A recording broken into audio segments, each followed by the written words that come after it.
What's up mga ka-magic and welcome back to my YouTube channel. So magtudlo na po tag jumping coin magic tricks mga ka-magic. So nakita niyo mga ka-magic duha ka coins, yan. So magbuhat ka mga ka-magic. Ang isa ka coins mga ka-magic ibutan ako sa left side sa akong kamot and ang isa mga ka-magic is right side sa akong kamot. After na ko mag-perform mga ka-magic, akong itudlo ang tutorial ko yun sa pagbuhat mga ka-magic. Okay?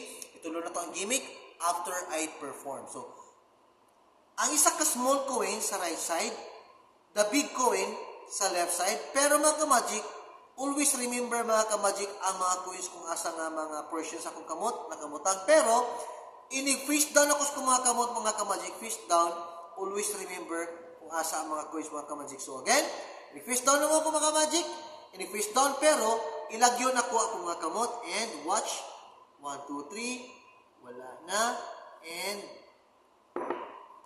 lumipat sa kabila. So, ang tutorial na ni mga ka-magic, kung giun sa pagbuhat, ang isa ka coins mga ka-magic, diri ni mo ibutang sa center. Yan.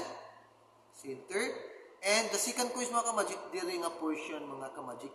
So, diyan, para mas kusog ang imuang swing. Pero, inig-swing mga ka-magic, diri ni mo itama sa portion sa imong kamot. So, inani mga ka-magic, storya, swing, and catch, then kulob, then ilagyo, i-separate. Okay?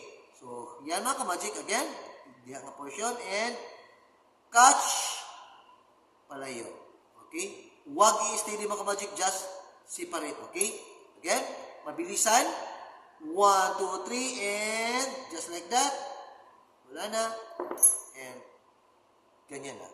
Thanks for watching mga ka-magic. I hope you are enjoy at may natutunan na naman kayong panibagong coin magic tricks. Viva Jesus!